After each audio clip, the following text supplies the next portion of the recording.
Bonjour, bienvenue sur le podcast Sage-Femme Authentique. Aujourd'hui, je me suis dit que ça serait intéressant de faire venir Isaline Delis, qui est une ostéopathe avec qui on travaille à la maison de naissance. Pourquoi est-ce que j'ai demandé à Isaline de venir ? Peut-être justement pour parler de l'ostéopathie pendant la grossesse, déjà dans un premier temps. Qu'est-ce que ça a comme impact ? Pourquoi est-ce que c'est quelque chose qui est intéressant ? Et évidemment, je trouvais que c'était la meilleure personne pour pouvoir en discuter, puisque c'est avec elle qu'on travaille de manière plus rapprochée, de par sa spécialisation, etc. Donc je vais vous laisser découvrir cet entretien avec Isaline et profiter. Et si jamais vous avez des questions, vous savez que vous pouvez toujours venir me les poser en message privé ou par email. C'est avec plaisir que j'y répondrai.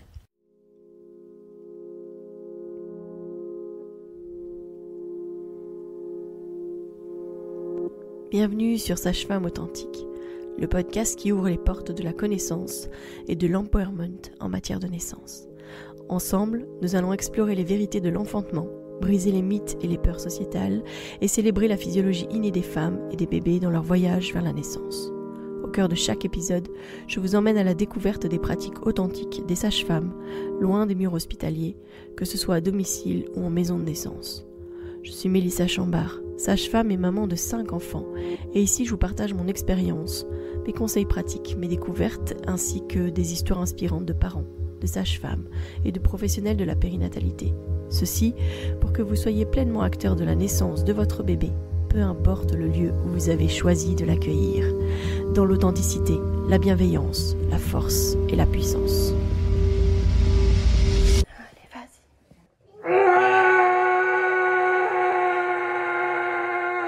Bonjour Isaline. Bonjour Mélissa.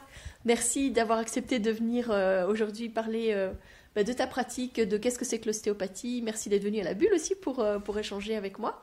Est-ce que tu veux déjà te présenter, expliquer un petit peu qui tu es et puis qu'est-ce qui t'a amené à l'ostéopathie et qu'est-ce que c'est exactement que l'ostéopathie ? Ça fait 3 questions. 3 questions. Non, je vais essayer de pas les oublier. C'est pas grave, je reviendrai vers toi. D'accord. Alors, déjà, je m'appelle Isaline Delis, j'ai 26 ans. J'ai fait mes études à l'ULB en ostéopathie, donc c'était 6 années d'études. Oui, c'est un parcours quand même assez long, ouais, long. j'imaginais pas. Ouais. Oui, si, assez long. Moi, j'ai pris l'option de faire directement l'ostéopathie à l'ULB, mais l'option aussi, c'est de faire kiné et après de faire une école d'ostéopathie qui dure 5 ans. Et dans ce cas-là, c'est à temps partiel. Donc les personnes travaillent déjà en tant que kiné et puis se forment en ostéopathie par la suite. Mais moi, j'avais pas du tout envie d'être kiné, je voulais vraiment être ostéopathe et j'ai choisi l'option ULB avec les 6 années d'ostéopathie directement. Ok. Quand on fait des études d'ostéopathe, on a très vite des stages, on a très vite de la pratique. De la pratique très vite, des stages pas du tout. Ça, il faut attendre les 2 dernières années principalement.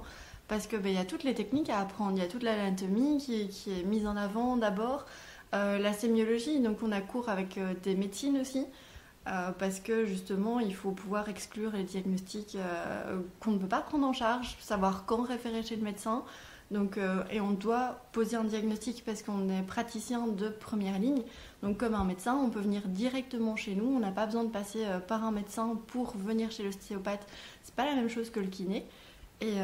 Et du coup, effectivement, on peut venir directement chez nous et il faut savoir exclure les pathologies qu'on ne peut pas prendre en charge ou savoir quand référer. Ça, oui, par exemple, des douleurs de dos, mais en fait c'est une hernie discale ou quelque chose comme ça, clairement tu vas pas prendre en charge. Mais non, la hernie discale, en tout cas, s'il y a perte de force ou quoi, dans ce cas-là, oui, ça c'est référé d'office.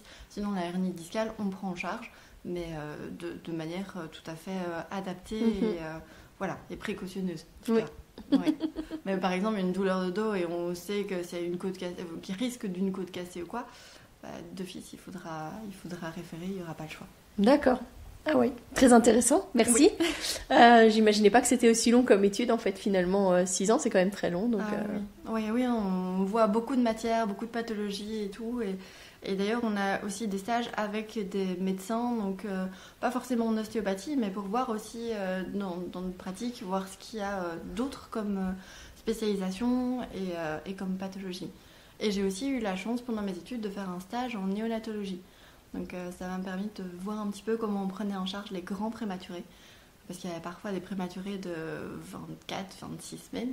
Wow. Donc là c'était hyper intéressant de voir à quel point un petit bébé né si tôt n'est absolument pas mature, et comprendre du coup vraiment comment ça se développe, comment on peut agir avec des si petits et pour qu'ils se développent au mieux, et comprendre à quel point ils sont immatures en fait.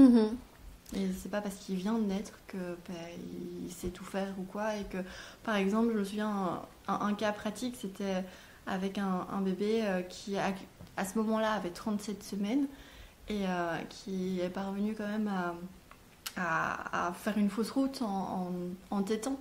Comme quoi la succion n'était pas encore tout à fait mature, alors qu'en théorie, oui, mais à ce moment-là, il n'était pas. Donc, comme quoi, il faut vraiment faire attention. Du coup, le principe de l'ostéopathie, c'est quoi exactement ? Alors, c'est une approche globale de tout le corps. On ne va pas s'arrêter à une zone. Et on est à l'écoute de nos mains pour savoir où ça bloque dans le corps. Parfois, une personne a mal à un endroit et en fait, le blocage vient de bien plus loin. Et on est vraiment à l'écoute de nos mains pour savoir où se situe le blocage. Et c'est aussi en lien avec le système nerveux périphérique. Donc, les douleurs, qu'elles soient éloignées de la zone ou très très bien ciblée, et aussi on aura un impact au niveau viscéral, donc tout ce qui est problème digestif, ça on peut prendre en charge bien entendu. D'accord, chouette. Oui. Ouais, donc c'est vachement intéressant, et du coup c'est clair que c'est vraiment dans la pratique et dans la clinique que tu pratiques en fait au quotidien que tu fais ton métier, et c'est pas du tout derrière des machines ou voilà. Non. C'est vraiment dans ce que tu ressens dans tes mains, comme tu as dit. Oui, c'est ça. Ouais. Vraiment, mes mains, c'est mon outil de travail. Sans mes mains, je pourrais rien faire. Oui, j'ai des observations, bien sûr, sur la posture des gens ou quoi, mais si je peux pas utiliser mes mains, moi, je ne sais pas travailler. Parce que c'est en ressentant avec mes mains où se situe le blocage de telle vertèbre, elle bouge pas dans ce sens-là. C'est avec mes mains que je le sens. La personne, elle va pas vraiment le sentir. Elle va dire oui, j'ai mal, ok, mais la douleur est parfois mensongère parce que c'est pas toujours là où se situe le blocage. Et c'est ça qu'il faut savoir bien différencier aussi. Et soyons clairs, parce que je pense qu'il y a beaucoup de gens, notamment qui ont peur d'aller chez l'ostéopathe enceinte ou avec un bébé, notamment parce qu'ils ont peur qu'on les fasse craquer. Oui. Alors le craquement, le bruit de craquement, c'est juste un bruit de décoaptation. Hein. Donc c'est comme si on serre nos deux mains et puis voilà, qu'on lâche d'un coup. Ça fait ce bruit de décoaptation. C'est pas dangereux et c'est pas douloureux. C'est un mouvement fait hyper rapidement, mais de très faible amplitude en fait. Donc c'est pas douloureux, c'est pas censé être douloureux. Vraiment, si c'est douloureux, c'est pas normal. Ça, il faut clairement se le dire. Et c'est très rapide et généralement c'est pas si impressionnant que ça. Ça m'arrive de faire craquer mes patients, mais ils me regardent et ils me disent ah c'est tout. Ben oui c'est tout. Enfin, voilà, ça fait peur, mais c'est pas si impressionnant que ça. Et surtout je demande l'autorisation avant. Ça c'est hyper important. C'est pas par surprise quoi. Non jamais. Non parce que la personne risque de se crisper ou quoi. Il faut vraiment avoir son accord avant de faire quelque chose.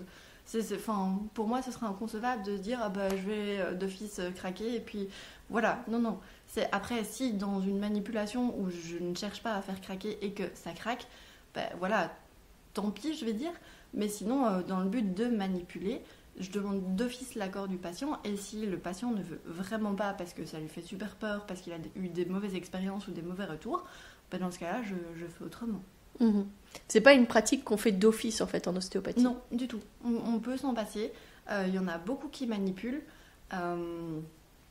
Moi, je ne le fais pas systématiquement. Si vraiment je sens qu'il n'y a pas moyen de libérer la tension autrement, je propose au patient et après il a l'opportunité de dire oui ou non. Voilà. Alors moi, c'est vrai que j'ai beaucoup expérimenté l'ostéopathie à partir du moment où j'ai été enceinte. Ou en fait aussi après l'arrivée de mon fils, avec mon tout petit, mon bébé. Ouais. Avant ça, j'avais jamais trop expérimenté. Par contre, moi, ce que j'ai été surprise, c'est à quel point finalement, c'est des mouvements doux, c'est même quelque chose de quasi imperceptible en fait. Oui, oui parce que j'ai eu un enfant en consultation aussi qui m'a dit encore la semaine passée, mais on dirait que tu ne fais rien. Et c'est vrai parce que en soi, mes mains, je les place où je dois les placer exactement. Moi, je sais précisément où je les mets. Mais c'est vrai que le patient ne se rend pas forcément compte que je travaille. Alors que je suis tout à fait en conscience avec mes mains de savoir ce que je fais, où je les mets, sur quelle structure je travaille. mais c'est vrai que c'est pas toujours impressionnant. Voilà, mes patients, en tout cas, je ne les fais pas se retourner dans tous les sens ou quoi pour les traiter, pas du tout. Et d'autant plus c'est important quand la patiente est enceinte, parce qu'avec un gros ventre, on ne va pas leur demander de se retourner 36 fois, voilà, surtout si elles ont mal. Voilà, ça on n'y pense pas. Ah bah super, bah du coup, moi, si je t'ai fait venir aujourd'hui, c'était justement pour qu'on puisse parler de l'ostéopathie pendant la grossesse. Ouais. Quand est-ce que tu as des gens qui viennent en fait pour venir pendant la grossesse? Qu'est-ce qui amène les femmes à venir te voir? La douleur. Là, vraiment, généralement, c'est la douleur. Elles n'y pensent pas forcément, à moins d'avoir été sensibilisées auparavant, mais sinon, elles n'y pensent pas forcément d'office. Souvent, c'est la douleur de « Ah oui, j'ai une douleur qui passe pas, mon médecin m'a envoyé chez le kiné me dit quand même ce serait bien d'aller voir un ostéopathe parce que ça passe pas. » Voilà, souvent c'est comme ça, ou la sage-femme qui dit « Là, ce serait bien. » Vraiment, principalement, c'est la douleur. Sinon, sage-femme qui envoie parce que bébé mal positionné. Ça m'est déjà arrivé plusieurs fois aussi. Même si en toute fin de grossesse, parfois c'est vraiment hyper important parce qu'on peut vraiment aider et soulager. Mmh. Donc c'est vrai que dans les situations, notamment les douleurs sciatiques, etc., douleurs le dos... l'estomac, les côtes aussi, le dos, oui, bien sûr. Mmh. Oui, d'avoir l'impression d'avoir l'estomac qui nous remonte au niveau de la gorge, qu'on ne peut plus rien avaler parce que le bébé est trop haut. Alors que normalement, parfois, en certains stades de grossesse, il est censé être beaucoup plus bas. Mmh. Et parfois, juste en une séance, je vois la différence. Ah oui, donc c'est vraiment, on va dire, un petit peu sur tous les fronts, quoi. C'est ce que tu disais, en fait. Oui. C'est le corps dans sa globalité, c'est la capacité à pouvoir aider dans beaucoup de situations différentes, en fait. Bien sûr, tout à fait ça. Et est-ce que, tu disais, oui, à part les gens qui ont été sensibilisés, est-ce qu'il y a des moments clés où ça serait intéressant finalement d'aller chez l'ostéopathe? Oui, alors je dirais d'office à chaque trimestre de grossesse, à peu près autour de 12, 22 et 32 semaines. Au moment des échographies en fait. Voilà. Facile de s'en souvenir, oui. C'est ça, c'est l'idéal. Sinon aussi ce qu'on peut faire c'est avant de tomber enceinte. Si c'est un petit peu plus long pour concevoir un enfant, dans ce cas-là, ce serait bien d'aller vérifier chez l'ostéopathe si le bassin, tout va bien, si au niveau organes, utérus, ovaires ou quoi, les tensions à ce niveau-là, s'il n'y en a pas de trop. L'accompagnement en parcours PMA, ça peut être vraiment intéressant parce qu'avec le prélèvement des ovocytes, voilà, toute cette zone-là peut un peu se contracter et se densifier alors qu'on a besoin de libérer tout ça pour qu'un bébé puisse se nicher. Donc ça aussi, ça peut être hyper intéressant. Qu'en préconceptionnel finalement. Voilà, aussi, tout à fait. Donc dans les parcours un peu plus difficiles, mais pas forcément que en fait. Pas forcément, non, tout à fait. Non, parce que ça peut être juste un check-up avant de tomber enceinte ou la personne est déjà enceinte, elle ne le sait pas forcément. Mmh. Ça peut être à ce moment-là. Et l'ostéopathie n'est pas mauvaise ni dangereuse à ce moment-là. Parce que souvent, on se dit, mince, avant 12 semaines, c'est peut-être pas très sûr... Mais non, il y a vu la douceur des mouvements, je pense pas qu'il y ait un danger particulier. Non, du tout. Et donc, à 12 semaines, finalement, ça serait... Parce que, allez, 22, 32, je vois bien. 12 semaines, finalement, pourquoi aller chez l'ostéopathe? Et pour que le corps puisse s'adapter correctement. Parce qu'à ce moment-là, le ventre, il ne se voit pas encore des masses. Enfin, ça dépend toujours le parcours et le nombre de grossesses, mais souvent, ça ne se voit pas encore très fort. Mais le corps, il s'adapte. Donc... forcément, le poids il va commencer à se montrer vers l'avant, il va y avoir une hyperlordose qui va se former au niveau des lombaires. Donc tout ça, ça doit changer et ça doit pouvoir correctement bouger parce que sinon après on va avoir mal. Et c'est là où les fameuses douleurs de sciatique arrivent. Donc 12, 22 et 32. Oui. Moi, on préconise souvent à nos patientes de venir vers 36 semaines, un peu avant le feu vert pour la naissance. Oui, en fait, ça dépend. Les patientes que je suis pendant la grossesse, à 32 semaines, je leur dis de voir comment ça va, comment ça évolue. Si moi, je sens que en une séance, tout a été remis et que c'est bien et que ça n'avait pas trop bougé par rapport à 22 semaines, dans ce cas-là, je me dis à peu de chances que je les revoie. Mais je leur dis surtout de faire attention, d'être à l'écoute de la sage-femme, de voir ce que ça va donner par la suite.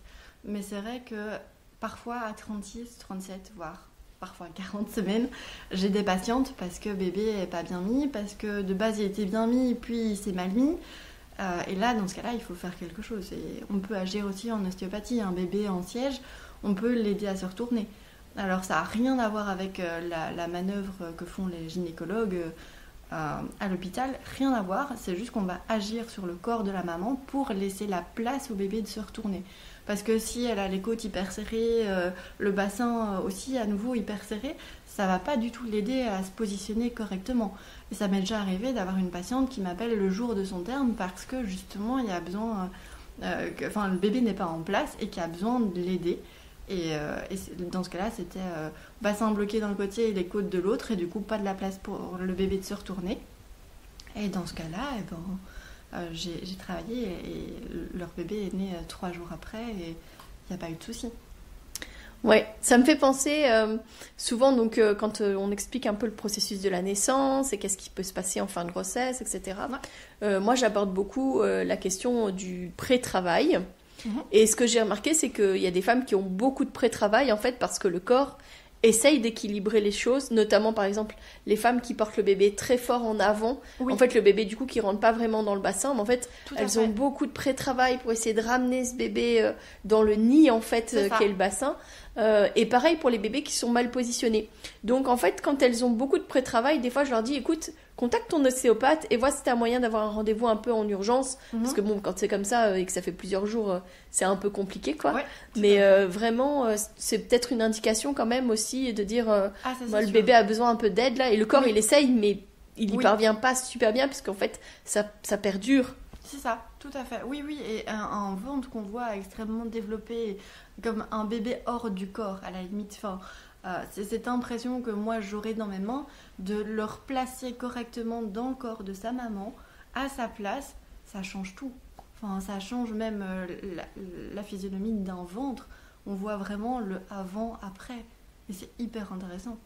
Et ça va vraiment aider le bébé à bien se positionner pour bien se fléchir et avoir une position qui va être optimale finalement pour appliquer sur le col et pour sa descente dans le bassin. Tout à fait. Waouh. Merci en tout cas parce que c'est vraiment très intéressant. Je pense que parfois on pense juste à douleur égale ostéopathe, mais on pense pas en fait à toutes les implications que ça peut avoir. Oui, bien sûr. Et notamment pour aider le corps finalement à être bien équilibré, à pas avoir de tension à un endroit qui... Souvent, quand on a une tension, en fait, finalement, on prend une malposition. Ah oui, on et ça, et ça a une incidence sur le bébé. C'est ça. Moi, je vois quand des fois j'ai des bébés qui ne plongent pas ou qui sont vraiment dans l'aile iliaque, je sais que ça veut dire aussi il y a un petit déséquilibre et c'est pour ça qu'ils plongent pas, quoi. C'est ça, tout à fait. Et souvent, mes patientes, elles sont impressionnées de voir à quel point je sais décrire comment leur bébé est positionné en fin de grossesse. Parce que, pour moi, ça me semble tellement clair et je sais où sont les pieds, où est la tête. Et je me dis, là, mince, il est trop haut ou il n'est pas du bon côté. Parce que, ça aussi, je le sens et c'est là-dessus qu'on peut agir. Voilà. Et c'est vrai que souvent, après une séance, on voit le avant-après. En tout cas, chez une femme enceinte avec souvent en fin de grossesse, avec un bébé à repositionner correctement, on voit vraiment le avant-après. Est-ce que tous les ostéopathes peuvent voir les femmes enceintes ? Non, parce qu'il faut quand même être formé en plus de ça. Parce que c'est vrai que moi, après mes 6 années d'études, j'ai fait en plus de ça des formations en pédiatrie et en grossesse et postpartum. Donc tous les ostéopathes, déjà, n'aiment pas forcément le faire. Et en plus, il faut être formé. Donc parfois le mieux c'est aussi de demander à la sage-femme puisqu'elle sait avec quel praticien est-ce qu'elle a l'habitude de travailler. Bien sûr, oui. Et donc ça peut vraiment aider à pouvoir aller vers les praticiens qui pratiquent justement avec les femmes enceintes, les bébés, etc. Oui, tout à fait. Et en plus quand on est enceinte, je crois qu'on aime bien être conseillé aussi de vers quel praticien se tourner et tout. Donc c'est déjà quelque chose, ça met déjà en confiance. En tout cas la patiente si c'est envoyé par la sage-femme. Ça aussi, je pense que c'est important parce que quand on est enceinte, je dirais qu'on est vulnérable parce que on veut faire au mieux pour notre bébé. Ça semble évident. Donc, il faut avoir confiance aux praticiens vers lesquels on est référé. Et l'ostéopathie, étant donné qu'il y a tellement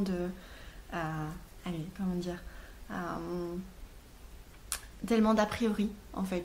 Et du coup, il faut avoir confiance aussi pour que tout se passe bien et que le corps puisse lâcher.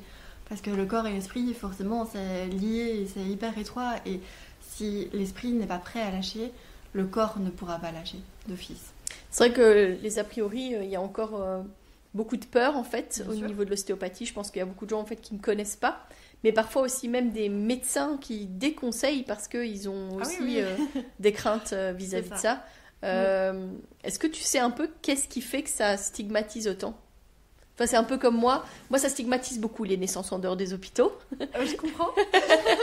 Qu'est-ce Ouais. qui fait que ça stigmatise encore autant au niveau de l'ostéopathie? Parce que maintenant, Mhm. c'est quand même une profession qui est reconnue, Oui. qui est réglementée, Oui. pour laquelle en fait on peut même être en partie remboursé À la par mutuelle. la mutuelle. Tout Donc à fait. c'est que c'est quand même ancré maintenant, C'est mais ça. ça reste parfois un peu limite. Oui, mais je dirais que ce qui fait peur pour les médecins, c'est que en fait, c'est pas encore tout à fait reconnu. Donc, n'importe qui pourrait se mettre comme ostéopathe sans avoir fait d'études. C'est pas un métier avec une certification vraiment bloquée. Enfin, je veux dire, il n'y a pas une reconnaissance réellement par rapport à ça. Non, non, pas, Ok. non. Malheureusement, justement, c'est ça le problème. Et c'est ça qu'il faut bien faire attention parce qu'un ostéopathe diplômé écrira toujours DO juste après ostéopathe.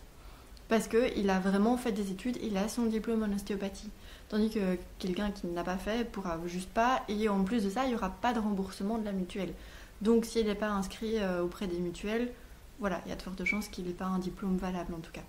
D'accord. Donc, Intéressant. ouais, intéressant Ouais. à Du coup, je savoir. comprends un peu plus le fait qu'il y ait des gens qui sont un peu plus réfractaires Tout à fait. et pas sûrs de pouvoir d'envoyer leurs patients voir un ostéopathe. C'est ça. Et je crois que le craquement, ça fait toujours peur, comme si on pouvait faire pire que mieux. Voilà, ça, je pense que ça reste malgré tout dans les têtes de pas mal de médecins aussi, malheureusement. Et après, il y en a qui ne voient pas l'intérêt d'aller voir un ostéopathe, qui se disent, voilà, ça sert à rien, pas d'avant-après. C'est pas parce que eux ne le sentent pas que Mhm. moi, en tant qu'ostéopathe, je ne le sens pas et que mes patients ne le sentent pas. Mhm. Ok. Est-ce que tu avais d'autres conseils ou d'autres choses à partager, notamment voilà, sur l'ostéopathie pendant la grossesse? Ne pas attendre trop longtemps. Parce que généralement, il y a des patientes qui me disent « Ah oui, j'ai mal, là, je suis à... je vais reprendre un exemple que j'ai eu la semaine passée, 24 semaines de grossesse. Et elle avait mal depuis 2 bons mois. Ah oui. Oui, et je me suis dit « Ok, mais mince, pourquoi avoir attendu tout ce temps? Mais je croyais que ça allait passer, ça va parfois mieux. » Oui, mais non, parce que le corps, il essaye de s'adapter comme il peut, donc... non, ne pas attendre, ne pas se laisser avoir mal trop longtemps, ça sert à rien. Et en plus de ça, après, il faudra plusieurs séances pour remettre le corps d'aplomb, alors que parfois une seule séance, ça suffit. Donc surtout, ne pas attendre. Dès qu'il y a une douleur, ne pas hésiter à y aller et en toute fin de grossesse. Surtout, ne pas avoir peur. Mhm. Parce que la toute fin de grossesse, parfois, je vois mes patientes plus souvent. Parce que oui, j'ai fait le travail à 32 semaines pour que le bassin puisse correctement s'ouvrir et que le bébé puisse bien se positionner. Parfois, c'est pas suffisant pour un élément X ou Y dans la vie de la patiente ou l'impact émotionnel que ça amène chez elle. Et le corps n'est pas prêt encore à ouvrir, à laisser la place et à lâcher. Et dans ce cas-là, oui, ne pas hésiter à revenir, même si c'est la veille du terme. Ça, il n'y a aucun souci. Ne pas hésiter. Mhm. Je dirais ça en fait. Ouais. Le mot à retenir, ne pas Ne hésiter, pas à hésiter. y aller. Ce sera pas perdu. Même il y a des patientes qui viennent chez moi de oui, mais j'ai pas mal ou je sais pas. Oui, mais que parfois je dois passer plus de temps que prévu parce que j'ai du travail. Et vraiment, et elles ne s'en rendent pas compte parce qu'elles ont pas mal. Mhm. Ok, super. Et alors, je me demandais juste, est-ce que dans les petits mots de début de grossesse, l'ostéopathie s'est aidée? Notamment les nausées. Nausées, oui, quand même un peu. Bon, après, voilà, enfin, ça C'est aussi reste beaucoup hormonal. hein. hormonal. Voilà, c'est ça. Donc, mais on s'est aidé un petit peu, en tout cas, ça oui. Tout à fait. En complément peut-être d'autres choses en fait. Oui, hein. oui, tout à oui, fait. c'est ça. Oui, non, pas toute seule parce que ce sera pas assez. Mhm. Ça, c'est sûr. Mais après, plus tard, un bébé qui appuie trop sur l'estomac, voilà, et qui a les nausées à cause de ça, parce qu'il prend trop de place ou qu'il est mal positionné, oui, là, on peut aussi agir. Tout à fait. Ok, parfait. Bah écoute, en tout cas, un grand merci. Merci pour tes informations qui sont vraiment précieuses. J'espère que justement, ça va permettre peut-être mieux de comprendre, une meilleure compréhension finalement de comment est-ce que l'ostéopathie peut aider pendant la grossesse. Donc merci beaucoup à toi, merci pour ton intervention et au plaisir du coup de te réinterviewer. Ah ben avec plaisir et merci à toi de m'avoir invité.